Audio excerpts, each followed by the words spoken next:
à toutes et à tous, on se retrouve aujourd'hui pour une nouvelle vidéo, c'est le book haul du mois de novembre.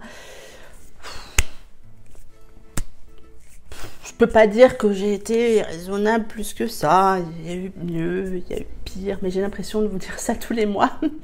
Voilà, on va commencer par les e-books, puis on finira par les papiers, à peu près moitié-moitié. Hein, ce mois-ci, c'est à peu près moitié-moitié. Je n'en ai pas encore lu beaucoup de ces nouvelles réceptions, mais avec le mois de décembre, vous allez voir, il y a quand même beaucoup de romances. On va dépiler le truc. Allez, c'est parti. On commence par ma romance de Noël presque parfaite de Fleur Anna en auto-édition que j'ai reçue en service presse.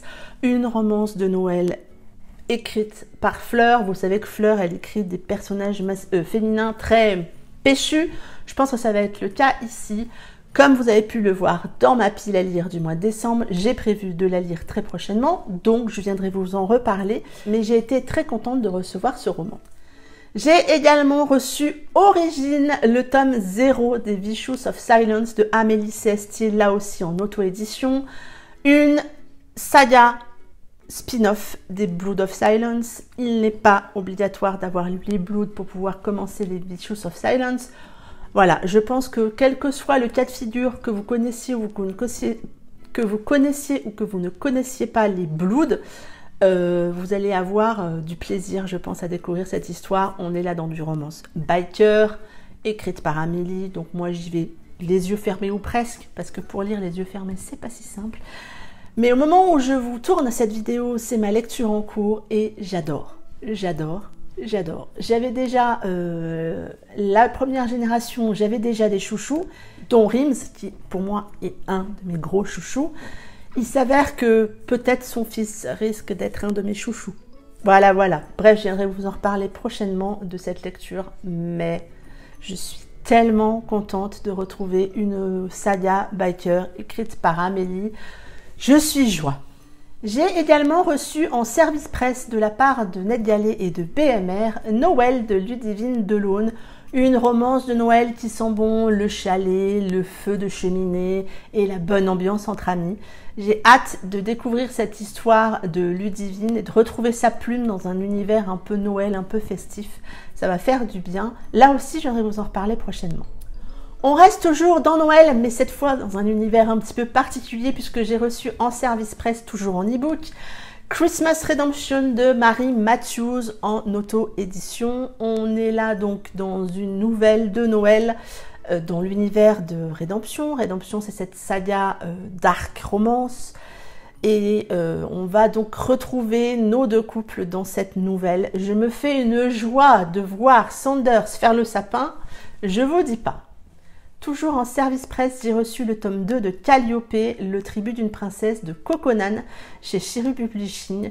Vous savez que j'ai adoré le tome 1. Je suis tellement contente d'avoir découvert cette romance fantasy grâce à Émilie que je suis, voilà, j'ai hâte de découvrir le tome 2, de retrouver Calliope et Karel dans cette histoire.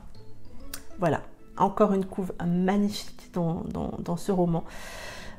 Vous savez que voilà, Calliope aura été sans doute un de mes beaux coups de cœur de l'année 2020, donc j'ai hâte de les retrouver. J'ai acheté Tu fais quoi pour Noël, je t'évite de Juliette Bonte dans la collection Harlequin. J'ai profité d'une promo sur ce titre. Je ne sais pas si la promo est encore d'actualité au moment où vous aurez cette vidéo. La lecture commune du groupe Elle Booktube et vous du mois de décembre, on vous avait proposé 3 romances de Noël et c'est celle-ci qui a été retenue. Donc j'ai acheté l'e-book pour pouvoir bien évidemment le lire et venir en papoter avec vous sur le groupe ou via les posts Instagram. N'hésitez pas d'ailleurs à nous rejoindre pour cette lecture commune. On se fait une joie de partager tout ça avec vous. Et le dernier e-book que j'ai reçu au cours de ce mois de novembre, c'est Mon boss, cet enfoiré de Marie Agi en auto-édition. Un roman de Marie, vous savez que c'est une plume que j'aime beaucoup. On est là dans un schéma boss-employé qui, pour le coup, me fait peut-être un peu tiquer, mais qui a l'air un peu particulier comme schéma. Donc, on va voir, on va se laisser tenter. Marie m'a dit qu'elle apparentait un tout petit peu cette histoire à Vadim et elle sait à quel point j'ai adoré Vadim, le tome 1 de la saga With Love, que bon voilà, je me suis laissée tenter, j'ai accepté sa proposition, donc je viendrai là aussi vous en reparler prochainement, sans doute au début de l'année prochaine. Voilà pour les e-books, donc plutôt des services presse et un achat. On passe maintenant au livre en papier.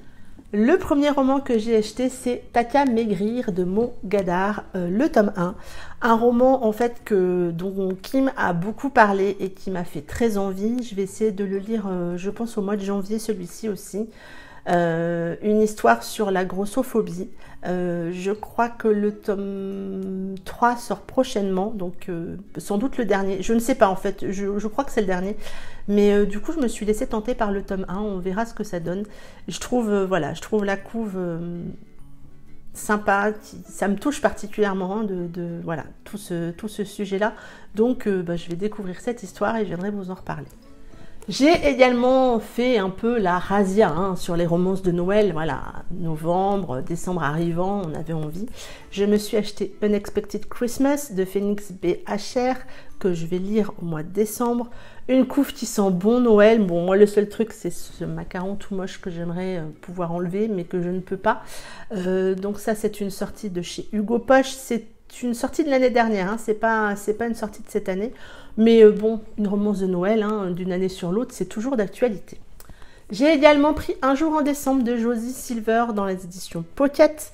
Là, on est plutôt sur un roman d'hiver, quoique il y a même des passages apparemment qui se passent en plein été.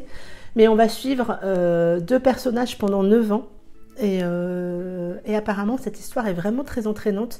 Pour le coup, si c'est pas une romance de Noël, je trouve que la couverture est un petit peu mensongère, mais je vais le lire et me laisser embarquer dans cette histoire. Apparemment, elle est vraiment très bien, les retours sont vraiment top. Toujours dans les romances de Noël, je me suis pris N'oublie pas les chocolats de Tamara Baliana chez Hugo Poche. J'adore cette couve, j'adore cette jeune femme qui fait la grimace. Elle déteste Noël, lui adore, donc j'imagine qu'entre deux, ça va faire des étincelles. C'est un schéma certes classique, mais moi j'aime bien ça à Noël, ce genre d'histoire. Ça me permettra de découvrir la plume de Tamara Baliana. Je me suis laissée tenter, dès que le no-buy a été terminé, par Plume de Olivia Wildenstein. Regardez-moi cette couve, on a un effet dufteux. Je trouve la couve sublime avec en plus ces taches de sang, j'imagine. On est là dans une dark romance, apparemment c'est un Roméo et Juliette revisité en quelque sorte. Cette histoire a été une très très bonne lecture pour Émilie du conte Les Lectures de Mary Haddock. Donc je me suis laissée tenter, je trouve l'objet livre vraiment sublime. Je pense que ça va me sortir de ma zone de confort, mais j'ai très envie de découvrir cette histoire, surtout qu'il y a un tome 2 ou un tome compagnon tout aussi sublime qui sort je crois au mois de juin. Donc je me suis vraiment laissée tenter par l'objet livre et par l'histoire, parce qu'une dark romance façon Roméo et Juliette, je pense que ça peut être très sympa. On retourne dans les romances de Noël. Je me suis acheté Vous faites quoi pour Noël de Karen Pont, toujours aux éditions Pocket. Apparemment, avec cette histoire, on rit, c'est une histoire doudou qui fait du bien. Ça sera l'occasion pour moi de découvrir la plume de Karen Pont, que je connais pas. Céline du conte Au boudoir de Condichaille en parle très souvent, de manière très élogieuse. Donc, ça sera l'occasion pour moi de faire la connaissance de cet auteur. Il est tout petit, donc ça devrait se lire assez vite, mais voilà. Et j'adore la couve. Franchement, elle me plaît beaucoup. Toujours dans les romances de Noël, je me suis pris Love is in the Snow de Alfreda Henry aux éditions E.H. dans leur collection New Adult. Une romance de Noël écrite par Alfreda. Moi, j'aime beaucoup la plume d'Alfreda. C'est une auteure qui ça marche assez bien avec moi. Donc, je me suis laissée tenter par cette histoire, là aussi prévue au mois de décembre. Donc, je viendrai vous en reparler très prochainement. En tout cas, je trouve l'objet livre très chouette. Vous voyez, il brille un petit peu. Les 3 derniers romans que je vais vous montrer, vous les avez déjà lus si vous avez regardé les vidéos Swap, puisque c'est les 3 romans que j'ai reçus dans le Swap des Foldingues début novembre. Donc j'ai reçu Corps à corps de Ange Edmond aux éditions Black Ink. Shelby a choisi, je crois, ce roman-là pour me faire découvrir la plume de Ange que moi je ne connais pas. J'ai déjà des romans d'elle dans ma palle numérique, mais du coup, là, elle m'a offert celui-ci qui qui me permet en plus de compléter un peu ma collection Black Ink. Il est fort sympathique, le jeune homme. Il a un de ses regards sur cette histoire, mais bon, on verra bien ce que ça donne. Je vais me laisser tenter prochainement. Toujours dans le swap, elle m'a offert Ombre funeste le tome 1 de Adrian English de Josh Lennon, qui a été, je crois, une très très bonne lecture de sa meilleure amie Maud, si je ne me trompe pas. Et j'en avais entendu parler par Aurore, qui avait lu cette saga quand elle était sortie. Donc là, on est plutôt, je crois, lui est libraire et va se retrouver confronté à un meurtre. Donc on verra ce que ça donne. Mais il est tout petit, il devrait se lire assez vite et les retours sont excellents. Donc ça sera l'occasion pour moi de découvrir cette saga. Et le dernier roman qui a rejoint ma bibliothèque, c'est Tout le bleu du ciel de Melissa d'Acosta. Regardez-moi cette couve, comme elle donne trop envie de partir en vacances. Alors certains, ça fait pas très Noël tout ça, mais j'aime beaucoup cette couve. On est là dans un roman plutôt contemporain, assez émouvant. D'après les premiers retours, il était dans ma wishlist, donc je suis très très contente qu'il rejoigne ma bibliothèque. Un bon petit pavé que je me ferai sans doute au printemps parce que je trouve que la couve s'y prête beaucoup. Voilà pour ce book haul. Donc comme je vous le disais en début de vidéo, pour le moment j'en ai pas lu beaucoup, mais on va un peu dépiler tout ça au mois de décembre déjà, en tout cas les romances de Noël, hein, ça serait déjà bien. J'espère que vous de votre côté vous avez été raisonnable ou pas au mois de novembre. Dites-moi tout, dites-moi si comme moi vous avez encore fait rentrer des livres dans votre bibliothèque. Dites-moi que je ne suis pas la seule. Voilà, c'en est tout pour cette vidéo. N'hésitez pas à me laisser un petit commentaire, je me ferai un plaisir de vous répondre. En attendant, moi je vous souhaite un très bon week-end, de belles lectures et je vous dis à très bientôt pour une prochaine vidéo. Bye bye!